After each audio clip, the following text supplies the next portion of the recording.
सुनते हैं मुरली के मुख्य पॉइंट्स। बाबा ने कहा, जो भारतवासी पहले देवी देवता थे वही 84 जन्मों का चक्र लगाते लगाते पूज्य से पुजारी बने हैं। अभी तो सब पतित कंगाल इरिलीजियस बन गए हैं, अपने धर्म को भूले हुए हैं। यह भी ड्रामानुसार होना ही है। पहले देवता थे, फिर दैत्य बने, अब फिर सो देवता बनना है। बाबा ने कहा, तुम्हें इस ड्रामा के खेल को बुद्धि में धारण कर औरों को भी कराना है। यह चक्र सदा से चलता आया है, इसकी एंड नहीं हो सकती। अभी बाप द्वारा तुम बेगर टू प्रिंस बन रहे हो, अर्थात नर से नारायण बन रहे हो। तो बाप राय देते हैं, हे पतितात्मा, मुझे याद करो तो तुम्हारी खाद निकलेगी और तुम पावन बन जाएंगे। लास्ट में बाबा ने कहा, वर्षा पाना है तो याद करना चाहिए।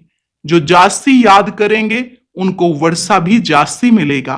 वही पावन बनकर मेरे गले का हार बनेंगे। तो खाते पीते चलते फिरते मामे कम याद करो। कर्म भले करो लेकिन बुद्धि से मुझे याद करो। तुम सब आत्माओं का माशूक मैं हूं। और अब सुनते हैं महावाक्यों को विस्तार से। मुरली का सार। मीठे बच्चे, योग से ही आत्मा की खाद निकलेगी, बाप से पूरा वर्षा मिलेगा। इसलिए जितना हो सके योग बल बढ़ाओ। प्रश्न, देवी देवताओं के कर्म श्रेष्ठ थे, अभी सबके कर्म भ्रष्ट क्यों बने हैं? उत्तर, क्योंकि अपने असली धर्म को भूल गए हैं। धर्म भूलने के कारण ही जो कर्म करते हैं वह भ्रष्ट होते हैं। बाप तुम्हें अपने सत धर्म की पहचान देते हैं, साथ साथ सारे वर्ल्ड की हिस्ट्री ज्योग्राफी सुनाते हैं जो सबको सुनानी है। बाप का सत्य परिचय देना है। गीत, मुखड़ा देख लो प्राणी जरा दर्पण में। ओम शांति। यह किसने कहा और किसको? बाप ने कहा बच्चों को, जिन बच्चों को पतित से पावन बना रहे हैं। बच्चे जान गए हैं हम भारतवासी जो देवी देवता थे वह अब 84 जन्मों का चक्र लगाए सतो प्रधान से पास कर सतो रजो तमो और अब तमो प्रधान बन गए हैं। अब फिर पतितों को पावन बनाने वाला बाप कहते हैं, अपने दिल से पूछो कि कहां तक हम पुण्य आत्मा बने हैं। तुम सतो प्रधान पवित्र आत्मा थे जब यहां पहले पहले तुम देवी देवता कहलाते थे, जिसको आदि सनातन देवी देवता धर्म कहा जाता था। अभी कोई भारतवासी अपने को देवी देवता धर्म के नहीं कहलाते। हिंदू तो कोई धर्म है नहीं, परंतु पतित होने के कारण अपने को देवता कहला नहीं सकते। सतयुग में देवताएं पवित्र थे, पवित्र प्रवृत्ति मार्ग था। यथा राजा रानी तथा प्रजा पवित्र थे। भारतवासियों को बाप याद दिलाते हैं कि तुम पवित्र प्रवृत्ति मार्ग वाले आदि सनातन देवी देवता धर्म वाले थे। उसको स्वर्ग कहा जाता था। वहां एक ही धर्म था। पहला नंबर महाराजा महारानी लक्ष्मी नारायण थे, उनकी भी डायनेस्टी थी और भारत बहुत धनवान था। वह सतयुग था। फिर आए त्रेता में, तब भी पूज्य देवी देवता व क्षत्रिय कहलाते थे। वह लक्ष्मी नारायण का राज्य, वह सीता राम का राज्य, वह भी डायनेस्टी चली। जैसे क्रिश्चियन में एडवर्ड द फर्स्ट सेकंड ऐसे चलता है, वैसे भारत में भी ऐसे था। 5000 वर्ष की बात है, अर्थात 5000 वर्ष पहले भारत पर इन लक्ष्मी नारायण का राज्य था। परंतु उन्होंने यह राज्य कब और कैसे पाया यह कोई नहीं जानते। वही सूर्यवंशी राज्य फिर चंद्रवंशी में आया, क्योंकि पुनर्जन्म लेते लेते सीढ़ी उतरनी है। यह भारत की हिस्ट्री ज्योग्राफी कोई नहीं जानते। रचता है बाप, तो जरूर सतयुगी नई दुनिया का रचता ठहरा। बाप कहते हैं, बच्चे तुम आज से 5000 वर्ष पहले स्वर्ग में थे। यह भारत स्वर्ग था, फिर नर्क में आए हैं। दुनिया तो इस वर्ल्ड की हिस्ट्री ज्योग्राफी को नहीं जानती, वह तो अधूरी सिर्फ पिछाड़ी की हिस्ट्री जानते हैं। सतयुग त्रेता की हिस्ट्री ज्योग्राफी को कोई नहीं जानते। ऋषि मुनि भी कहते गए, हम रचता और रचना के आदि मध्यंत को नहीं जानते हैं। जाने भी कोई कैसे? बाप तुमको ही बैठ समझाते हैं। शिव बाबा भारत में ही दिव्य जन्म लेते हैं, जिसकी शिव जयंती भी होती है। शिव जयंती के बाद फिर चाहिए गीता जयंती, फिर साथ साथ होनी चाहिए श्री कृष्ण जयंती। परंतु इस जयंती का राज भारतवासी जानते नहीं हैं कि शिव जयंती कब हुई। और धर्म वाले तो झट बताएंगे बुद्ध जयंती, क्राइस्ट जयंती कब हुई। भारतवासियों से पूछो शिव जयंती कब हुई, कोई नहीं बताएंगे। शिव भारत में आया, आकर क्या किया, कोई नहीं जानते। शिव ठहरा सब आत्माओं का बाप। आत्मा है अविनाशी। आत्मा एक शरीर छोड़ दूसरा लेती है। यह 84 का चक्र है। शास्त्रों में तो 84 लाख जन्म का गपोड़ा लगा दिया है। बाप आकर राइट बात बताते हैं। बाप के सिवाय बाकी सब रचता और रचना के लिए झूठ ही बोलते हैं, क्योंकि यह है ही माया का राज्य। पहले तुम पारस बुद्धि थे, भारत पारसपुरी था, सोने हीरे जवाहरातों के महल थे। बाप बैठ रचता और रचना के आदि मध्यंत का राज अर्थात दुनिया की हिस्ट्री ज्योग्राफी बताते हैं। भारतवासी यह नहीं जानते कि हम सो पहले देवी देवता थे, अभी पतित कंगाल इरिलीजियस बन गए हैं, अपने धर्म को भूल गए हैं। यह भी ड्रामानुसार होना है, तो यह वर्ल्ड की हिस्ट्री ज्योग्राफी बुद्धि में आनी चाहिए ना। ऊंच ते ऊंच सर्व आत्माओं का बाप मूल वतन में रहते हैं। फिर है सूक्ष्म वतन, यह है स्थूल वतन। सूक्ष्म वतन में सिर्फ ब्रह्मा विष्णु शंकर रहते हैं, उनकी दूसरी कोई हिस्ट्री ज्योग्राफी नहीं है। यह 3 तबके हैं। गॉड इज वन, उनकी रचना भी एक है, जो चक्र फिरता रहता है। सतयुग से त्रेता, फिर द्वापर, कलयुग में आना पड़े। 84 जन्मों का हिसाब चाहिए ना, जो कोई भी नहीं जानते हैं, ना कोई शास्त्र में है। 84 जन्मों का पाठ तुम बच्चे ही बजाते हो। बाप तो इस चक्र में नहीं आते हैं, बच्चे ही पावन से पतित बन जाते हैं। इसलिए चिल्लाते हैं कि बाबा आकर हमको फिर से पावन बनाओ। एक को ही सब पुकारते हैं। रावण राज्य में जो सब दुखी हो पड़े हैं, उनको आकर लिबरेट करो, फिर राम राज्य में ले जाओ। आधा कल्प है राम राज्य, आधा कल्प है रावण राज्य। भारतवासी जो पवित्र थे वही पतित बनते हैं। वाम मार्ग में जाने से पतित होना शुरू होते हैं, भक्ति मार्ग शुरू होता है। अभी तुम बच्चों को ज्ञान सुनाया जाता है, जिससे आधा कल्प 21 जन्म के लिए तुम सुख का वर्षा पाते हो।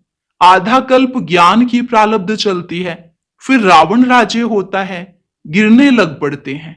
तुम दैवी राज्य में थे, फिर आसुरी राज्य में आ गए हो, इसको हेल भी कहते हैं। तुम हेवन में थे, फिर 84 जन्म पास कर हेल नरक में आकर पड़े हो। वह था सुख धाम, यह है दुख धाम। 100% इंसॉल्वेंट।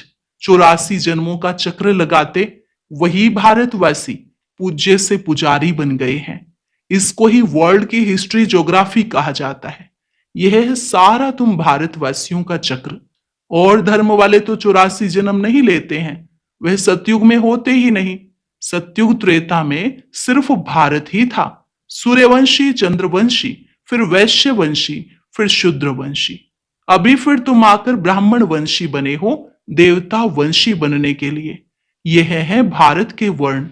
अभी तुम ब्राह्मण बनने से शिव बाबा से वर्षा ले रहे हो। बाप तुमको पढ़ा रहे हैं 5000 वर्ष पहले मुआफिक। कल्प कल्प तुम पावन बन फिर पतित बनते हो। सुख धाम में जाकर फिर दुख धाम में आते हो, फिर शांति धाम में जाना है, जिसको निराकारी दुनिया कहा जाता है। आत्मा क्या है, परमात्मा क्या है, यह कोई भी मनुष्य नहीं जानते हैं। आत्मा भी एक स्टार बिंदी है। कहते हैं भ्रिकुटी के बीच में सितारा चमकता है। छोटी सी बिंदी है, जिसको दिव्य दृष्टि से देखा जा सकता है। वास्तव में स्टार भी नहीं कहा जाएगा, स्टार तो बहुत बड़ा है, सिर्फ दूर होने के कारण छोटा दिखाई पड़ता है। यह सिर्फ एक मिसाल दिया जाता है। आत्मा इतनी छोटी है जैसे ऊपर में स्टार छोटा दिखाई पड़ता है। बाप की आत्मा भी एक बिंदी मिसल है। उनको सुप्रीम आत्मा कहा जाता है। उनकी महिमा अलग है। मनुष्य सृष्टि का चैतन्य बीज रूप होने के कारण उनमें सारा ज्ञान है। तुम्हारी आत्मा को भी अभी नॉलेज मिल रही है। आत्मा ही नॉलेज ग्रहण कर रही है। इतनी छोटी बिंदी में 84 जन्मों का पार्ट नूंधा हुआ है, सो भी अविनाशी। 84 जन्मों का चक्र लगाते आए हो, इसकी एंड हो नहीं सकती। देवता थे, दैत्य बने, फिर सो देवता बनना है। यह चक्र चलता आया है। बाकी तो सब है बाई प्लाट। इस्लामी, बौद्धि आदि कोई 84 जन्म नहीं लेते हैं।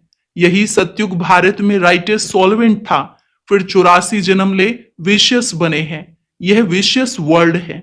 5000 वर्ष पहले प्योरिटी थी, पीस भी थी, प्रॉस्पेरिटी भी थी। बाप बच्चों को याद दिलाते हैं, मुख्य है प्योरिटी। इसलिए कहते हैं विशियस को वाइसलेस बनाने वाले आओ, वही सदगति देने वाला है। इसलिए वही सतगुरु है।